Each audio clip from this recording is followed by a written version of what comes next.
My name is Catherine Morgan, but everyone calls me Cate. This year, I turned 33.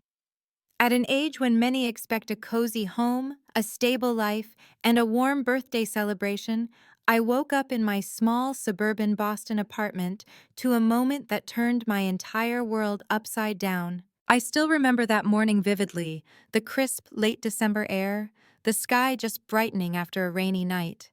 Instead of the familiar scent of coffee, my tiny kitchen was filled with a sharp, acrid smell like burning plastic. Frowning, I hurried to the trash can. When I lifted the lid, my heart sank. A charred, warped piece of plastic lay among smoldering gray ash. I leaned closer. It was my credit card, the one I used for all my personal expenses, tied to 3 years of savings, countless overtime hours, and every penny I'd scrimped to put toward my dream of buying a house. My hand trembled as I picked it up. The plastic was deformed, the chip melted, the burnt smell churning my stomach. A thought hit me. This wasn't an accident, someone did this on purpose. Half fearful, half frantic, I grabbed my phone and opened my banking app. The number on the screen stabbed my heart like a knife. $25,000, my entire savings for a down payment, gone. No pending transactions, no clear transfers, just daily max withdrawals, unfamiliar transfers, and purchases at Nordstrom, Saks, Tiffany's. I collapsed into a kitchen chair, cold sweat breaking out despite the chilly room. I'm the chief accountant at Morgan Logistics, the company my father, Edward Morgan, built. My job demands absolute precision and financial trustworthiness. Yet now, my personal account was drained. If this got out, my professional reputation could crumble in a day. I stumbled to the living room security monitor. The footage from midnight to morning? Erased. Someone had accessed my home system and wiped the logs. But one thing I knew, only 3 people besides me had the security code. My father and Sharon, his second wife of 10 years. The realization sent a chill down my spine. My mind flashed to odd signs from recent days.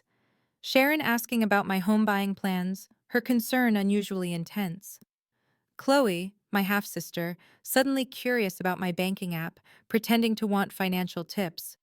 I recalled their exchanged glances, their half-hidden smirks, and suddenly, the puzzle pieces clicked into place. My phone buzzed.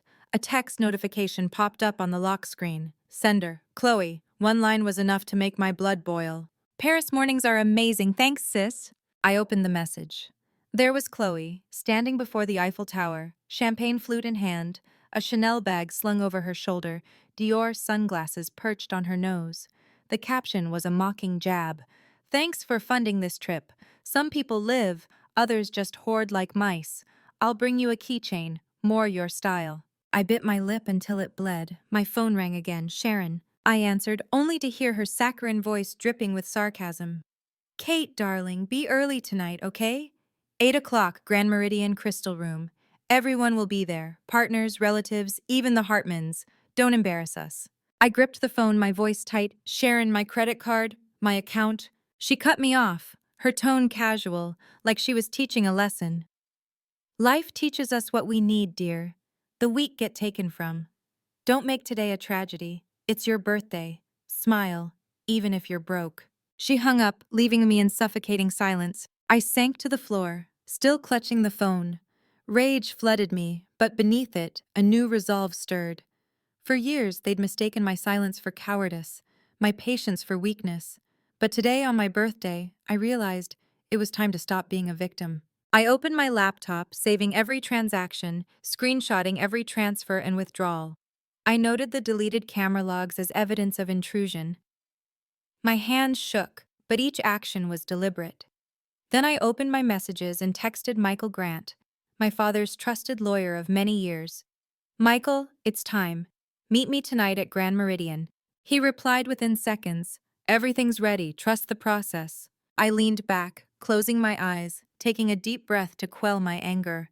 I knew Sharon planned to make tonight's party a stage to humiliate me, but they didn't know that stage would become the place where they exposed themselves. I glanced at the clock. 10 hours until the party.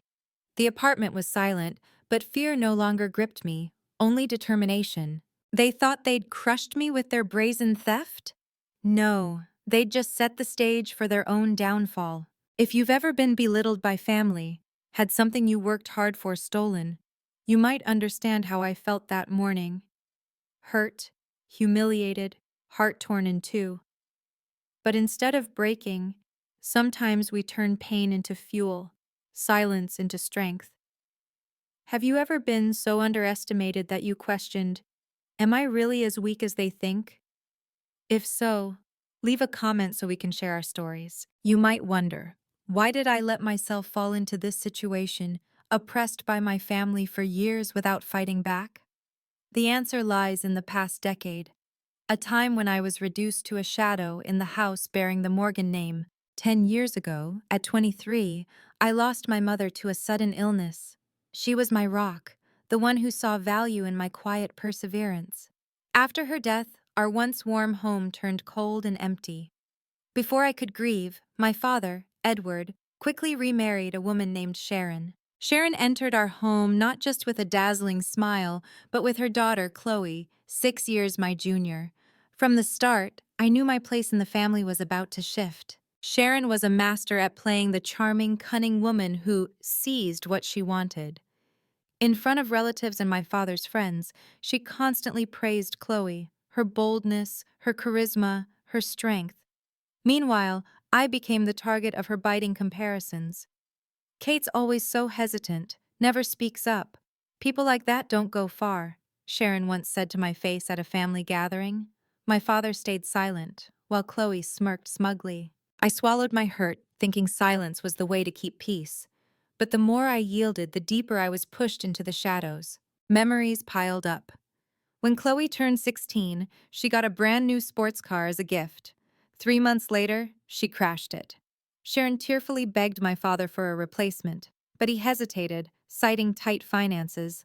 So Sharon turned to me. Cate, you could co-sign a loan for your sister. You're good with numbers, you'll manage. Family sacrifices for each other. I signed, though it tore at my heart. Fresh out of college, my salary was modest, but I took on the loan for Chloe's new car. I told myself it was a one-time thing, but it was the start of many more. 3 years later, Sharon organized a lavish charity gala, promising funds for a children's hospital. She approached me, her tone deceptively casual. Cate, can you cover part of the budget? It's a chance to elevate our family's image. I believed her, withdrawing $10,000 from my savings. The gala was extravagant, but not a dime reached the hospital. When I asked, Sharon smirked.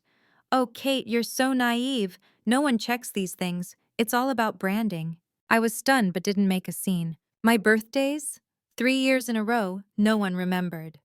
Meanwhile, Chloe got lavish parties with candles, fireworks, and chauffeured luxury cars. I smiled and said, it's fine, she deserves it.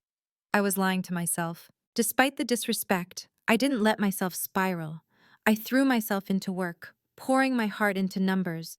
Every receipt, every report I handled with precision.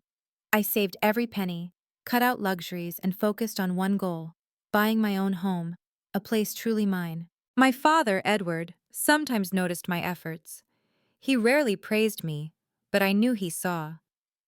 Last year, when I was appointed chief accountant, I felt a spark of hope. But Sharon seized every chance to undermine me. At my promotion party, she sneered, Edward, are you sure? Cate lacks the spine for this role. Chloe's different, she's got leadership blood. Why not make them co-CFOs or something? Chloe laughed, half joking. Seriously, Dad, Cate can't even say no to telemarketers. How's she going to handle big contracts? Everyone laughed, except me. I sat frozen, wanting to shout, I've spent my youth learning, working, proving myself. I'm not weak, but the words wouldn't come. That night, I cried alone. But through the tears, I remembered something my father said months earlier. Over the past 6 months, he'd been meeting privately with Michael Grant every Thursday in the company office. Once, when I caught them and asked, he placed a hand on my shoulder, his eyes intense. Cate, be patient. Sometimes the truth needs to reveal itself. People must show their true colors before we act. His words haunted me. I didn't know what he was planning, but a flicker of trust remained. Maybe he was still on my side. Looking back on 10 years, I saw how many chances I'd let slip. Time and again, Sharon and Chloe used me as a punching bag. celebrating my patience as weakness. But that birthday morning, seeing my burnt credit card and empty account, I hit my breaking point. 10 years of endurance. But today, the game would flip. Sharon and Chloe would pay for their greed and arrogance. Does it feel suffocating to see me pushed into the shadows for a decade, swallowing humiliation and living under disdain? Do you find this story compelling? If so, comment why. If not, comment N. Some moments you know you're walking into a lion's den, but instead of turning back, you smile and step forward, knowing this time the lion will be tamed in front of everyone. That night, I entered the Grand Meridian with that mindset. The five-star hotel in downtown Boston gleamed like a crystal palace. Swarovski chandeliers blazed, golden light bathing the grand lobby, making everyone seem to glow. Over 100 guests gathered, major company partners, investors, my father's friends, and distant relatives. Sharon had orchestrated it all, turning my birthday party into a stage where I'd be the pitiful puppet. I walked the red carpet to the ballroom, feeling prying eyes. Whispers and stifled laughs followed. I knew Sharon had spread rumors, that I was a failure, foolish enough to lose my money, destined to be exposed tonight as a loser. But I was ready. In my clutch wasn't just lip gloss but a USB with backed-up evidence. Across the room at the bar, Michael Grant was already there, his leather briefcase at his feet. A reminder I wasn't alone. "Cate, darling, you finally made it!" Sharon appeared in a striking red gown, hugging me like we were a happy family. But as she leaned in, her whisper was sharp as a blade. "Ready? Tonight, everyone will see who you really are." I smiled, replying softly, "Yes, tonight they will." She faltered for a moment, but quickly regained her confidence. Sharon didn't expect me to stand tall. The party began with soft jazz. White-lined tables held fragrant lily centerpieces. I was seated at a side table, while Chloe sat beside my father at the main one, a symbolic setup. Them at the center, me on the sidelines. Soon, Chloe stood, microphone in hand, her smile radiant, but laced with mockery. "Ladies and gentlemen, I have a special birthday gift for my dear sister Cate." The large screen lit up with images. Chloe in Paris, champagne in hand, a Louis Vuitton bag dangling. Chloe in a Dior store, trying on heels, Chloe glowing under the Eiffel Tower. The crowd chuckled, some gasping. Chloe continued, "And all this was possible thanks to Cate." Murmurs spread. I overheard, "Cate funded this? I thought she was stingy." Sharon took the mic, her voice loud and clear. That $25,000 didn't vanish. It taught Cate a valuable lesson: sharing. In a family, money shouldn't just sit in a bank. You need to live, spend, be bold like Chloe. The room went quiet for a moment, then small laughs broke out. Sharon and Chloe exchanged triumphant looks, as if they'd landed a crushing blow. I sat there, gripping my water glass, my face burning, humiliation rising like a wave. Being publicly shamed before hundreds felt like my skin was being torn off. But I kept my smile, my eyes calm. I knew Michael was recording everything. I knew my father was watching silently. And I knew my counterstrike was yet to come. A few old friends approached my table, their voices sympathetic. "Cate, you okay?" I nodded, smiling. "I'm fine, just wait." Sharon kept going, her words dripping with condescension. "Cate's always been scared, hoarding her money. But families don't need weak links. They need people who seize opportunities like Chloe." Chloe glanced at my table, her eyes challenging. She leaned into the mic, her voice syrupy. "Thanks, Cate, for making my trip unforgettable. I'll bring you a little souvenir, something more your style." The room erupted in laughter. My cheeks burned, but my heart beat steadily. Not the rhythm of defeat, but of someone ready to strike. I glanced at my father. He sat still, his face like stone. Some might think he agreed with Sharon, but I knew better. His eyes weren't indifferent. They were calculating, waiting for the right moment. I recalled his words from months ago. "Be patient. People must reveal their true selves before the truth comes out." Now, they had. Sharon and Chloe, in their arrogance, had publicly admitted to stealing my money, calling it a lesson before over 100 witnesses. Michael nodded to me from afar, his hand on his briefcase. I knew everything was recorded. The ballroom's mood shifted. Some partners whispered, their faces uneasy. They realized this wasn't a joke. It was defamation, an open admission of theft. I took a deep breath, my shame turning to cold resolve. If Sharon thought she'd won, she was about to learn what losing felt like. I stood ready to approach the main table, but before I could, my father, Edward Morgan, pushed his chair back. The scrape echoed, silencing the room. He stood slowly, holding a champagne flute, his eyes blazing. His voice was deep and firm. Enough.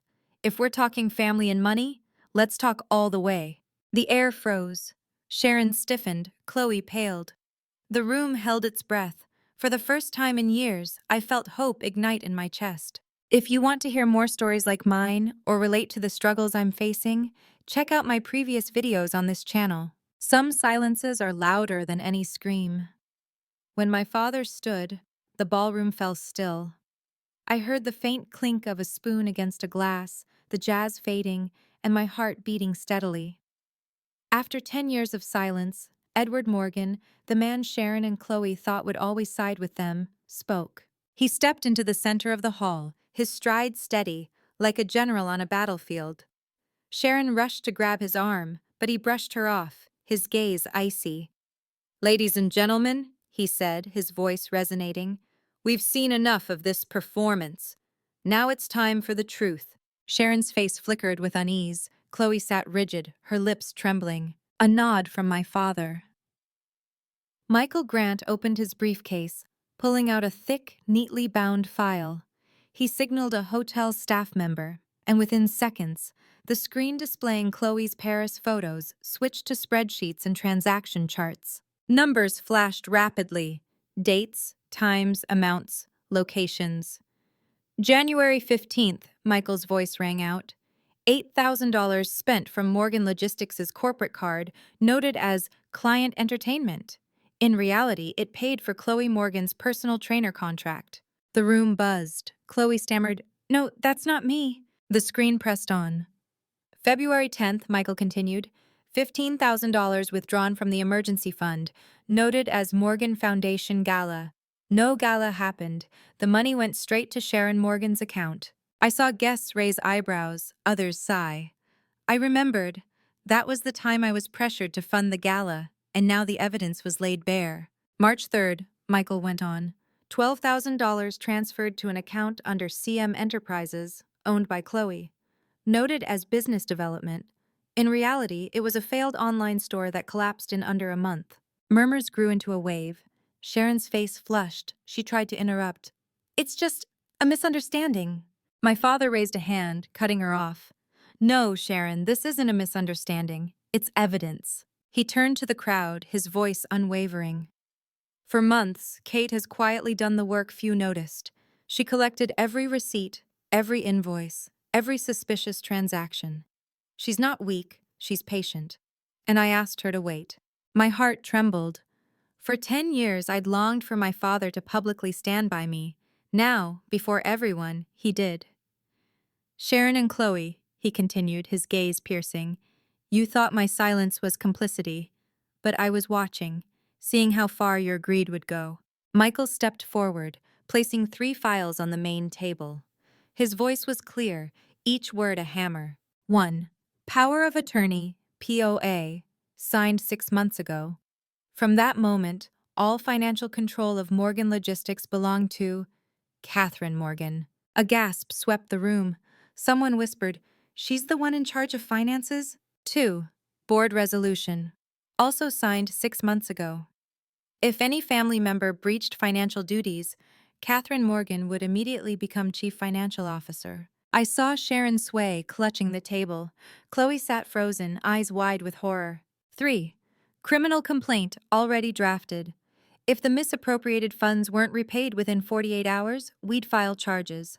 The air grew thick. Partners exchanged glances, their eyes shifting to me, not with pity, but respect. As Michael closed the files, his phone buzzed. He checked it, nodded, and announced, "I've just received bank confirmation. Sharon and Chloe Morgan's accounts are officially frozen." The words hit like thunder. Sharon screamed, "You can't do this! I'm your wife!" My father replied coldly, "And you betrayed that trust." Chloe sobbed, "Dad, I'm your daughter." He looked at her, his voice low but icy. As my daughter, you should have known boundaries. You broke them. In that moment, the tables turned completely. Minutes ago, I was the mocked victim. Now, Sharon and Chloe stood exposed, nowhere to hide. My shame melted into calm. I didn't need to shout or lash out. The truth had spoken for itself. Partners who'd been silent began nodding. I heard Harrison Walsh, our biggest client, whisper to his wife, "She's the one with real capability." Sharon kept fighting, her voice cracking. "This is family! Families forgive!" My father paused, locking eyes with her, each word deliberate. Family doesn't mean excusing crimes. Those words cut through, sharp as a blade, severing the chains that bound me for years. Something burst in my heart. I knew nothing would be the same. The ballroom fell silent. The projector shut off, restoring the warm golden light. But it no longer felt warm. A storm loomed just outside. I took a breath, ready for the next step. I knew flipping the script meant facing a harsh choice: punish or forgive, hold power or seek reconciliation. In that moment, my father turned to me, his voice soft but clear. "Cate, from now on, you decide." Some moments, you know if you don't stand up, you'll be underestimated forever. For me, that moment came in the chandelier-lit ballroom, with every eye on me. Sharon kept shouting for forgiveness. Chloe sat pale, gripping the table. I knew it was time to speak, for the first time in 10 years, before everyone. I stood walking to the center. My heart pounded like a war drum, but my voice came out eerily calm.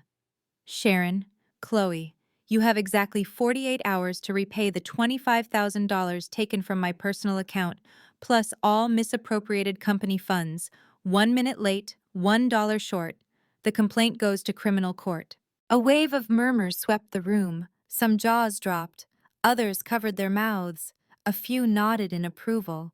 But above all, my shoulders felt light. For the first time, I wasn't the weak daughter they mocked. I set the rules. Sharon collapsed to her knees, clutching my dress, her voice breaking. "Cate, you can't do this to your mother. We're family. Please don't make this public." Tears mixed with mascara, streaking her once perfectly made-up face. I looked at her, feeling no pity, only calm. "This isn't revenge, Sharon," I said slowly, each word a verdict. "It's a boundary. For years I stayed silent for peace, but silence doesn't mean accepting abuse." Chloe jumped up, trying to shout over her trembling. "Dad, you can't let her do this. I'm your daughter. I don't deserve to be treated like a criminal." My father looked at her, his gaze sad but resolute. He said nothing, just shook his head. That silence broke Chloe. She slumped into her chair, sobbing. Then something unexpected happened. Harrison Walsh, our biggest client, stood. He set down his glass and looked at me. "Catherine Morgan, I've watched tonight's events. You've proven you're not just a skilled accountant, but a person of principle and courage. Walsh Enterprises will increase our contract value by 40%. We trust you completely." The room exploded. Applause roared, wave after wave. I was stunned for a moment, then a small smile curved my lips. That applause wasn't for Sharon or Chloe, it was for me. I glanced at Michael, who nodded, his eyes holding quiet pride. Everything moved fast after that. Sharon and Chloe were ordered to leave the company immediately. Michael drafted an emergency termination notice, handing it to the legal team. I heard my father declare to the board, "As of now, Catherine Morgan is Chief Financial Officer." Applause rang out again. I clenched my fists, my heart soaring. It was the moment I crossed the finish line of a decade-long race. Edward, the father who'd been silent, made another monumental decision. He filed for divorce from Sharon. His voice was clear and cold. "A marriage can't survive on betrayal and greed." Sharon collapsed again, sobbing, but no one reached to help her. As the party ended, the ballroom buzzed with chatter. People shook my hand, congratulated me, pledged partnerships. I responded graciously, but inside I felt one thing: freedom. For 10 years, I lived in the shadows, letting others define my worth. Tonight, before hundreds of witnesses, I reclaimed my place, set my boundaries. I stepped out of the ballroom, Boston's night lights glinting on the wet streets. The applause still echoed in my ears. But I knew this wasn't the end. Sharon and Chloe had lost their power, but I knew they wouldn't vanish quietly. Greed doesn't surrender easily. The real challenge was just beginning. Some nights are so quiet that a single phone ring can summon the past like a ghost at the door. 6 months after the fateful Grand Meridian party, I thought Sharon was gone from my life. But on a freezing winter night, as the clock neared midnight, my phone rang. Her name flashed on the screen, Sharon. I hesitated. Memories flooded back, her scornful looks calling me cowardly, her mocking laughter as Chloe flaunted Paris photos, her biting tone labeling theft a sharing lesson. Logic screamed, "Don't answer." But my heart said, "Listen, this could be important." I took a deep breath and answered. Her voice trembled, broken. "Cate, I'm not asking for money. How do you start over?" I heard wind whistling, distant car horns. She was at a desolate New Jersey bus stop. Her new husband, a real estate mogul, had gone bankrupt, leaving her amid debts. Their house was foreclosed, her accounts empty. For the first time, Sharon knew what it was to lose everything. A flicker of satisfaction rose in me, but it faded like foam. Instead, a heavy silence settled. This wasn't the arrogant Sharon in the red gown, but a broken woman shivering in the cold. I spoke slowly, my words not a knife but a lifeline. "Sharon, I won't give cash, but I can help you find a new path." I called Michael Grant. He picked up, and within hours, he arranged to meet Sharon to file for legal bankruptcy, shielding her from lawsuits. I also referred her to Women Rebuild, a Boston nonprofit helping women post-divorce and bankruptcy. Sharon was silent for a long time, then choked out, "Thank you for not turning your back." For the first time, she called me Cate without sarcasm, with sincerity. A week later, Michael and I took Sharon to her first Women Rebuild meeting. The small room had chairs in a circle. The women there had tired eyes, calloused hands, each carrying their own story. Sharon sat hunched, her shoulders trembling. When her turn came, she hesitated, then burst into tears. Her voice broke, but the words came. "I thought I was strong because I took what I wanted. But really, I was weak, relying on others' money and power. I hurt Cate, took more than numbers from her account. Today, I just want to say, thank you for not abandoning me. And I'm sorry for everything." My heart tightened. I didn't cry, but tears welled up. For 10 years, I'd waited for sorry. Now it came. Not in a lavish party, but in a humble room among others who'd lost. From that day, Sharon began a new journey. She rented a small New Jersey apartment, working part-time at a grocery store. No more gowns or diamonds, just simple clothes and a packed schedule. She signed a legal agreement with Michael. No borrowing, no slandering the family. Our relationship didn't become close, but it was less toxic. We could talk without hidden knives. I set clear boundaries, and she accepted them. Meanwhile, my life turned a new page. Morgan Logistics thrived. Under my father's and my leadership, the company grew steadily, more transparent than ever. The culture shifted. Employees no longer feared reporting issues, trusting justice would prevail. My father and I grew closer. We had weekly lunches where he shared stories of my mother, her resilience and compassion. He said, "You have your mother's strength. Quiet, but it can move mountains." Those words stayed with me for months. And Chloe? After the incident, my once arrogant sister faced reality. My father required her to attend therapy. For the first time, she took a real job, sales at a clothing store. I heard she complained, but it was a start. I didn't forgive her instantly, but I left the door open. I told her, "If you want redemption, start by supporting yourself. When you do, come back. Come." Chloe lowered her head, silent. It was the first sign of change. As for me, after years of saving, losing everything, and rebuilding, I finally bought my dream home. A small house in suburban Boston, with a wooden porch and rose trellis. On moving day, I hung a framed photo, my father and me after the fateful party, when everything changed. Standing in my new home, I whispered to myself, "This is my reward for patience." Looking back, I learned a profound truth. Forgiveness isn't erasing the past. It's setting boundaries so those who want to change have a chance. Helping the right way is true help. I didn't save Sharon with money. I helped her by showing her a path to stand on her own. I didn't forgive Chloe outright, but I left the door ajar, waiting for her to take responsibility. I realized the greatest strength isn't in revenge, but in holding boundaries while leaving room for redemption. Reflecting on this journey, I know true strength isn't in shouting or flashy vengeance. It's in patience, in setting clear boundaries, and standing firm through storms. I was belittled, stripped of what I'd built, but my purposeful silence and measured forgiveness let me reclaim everything. Most importantly, I learned forgiveness doesn't mean forgetting. It's being strong enough to say, I forgive, but I won't let it happen again.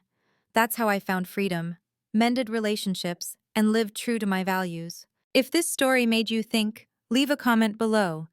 What boundaries would you set for yourself? Don't forget to follow my channel and share this video with those who need to hear that silence isn't weakness. It's strength, waiting for the right moment to shine.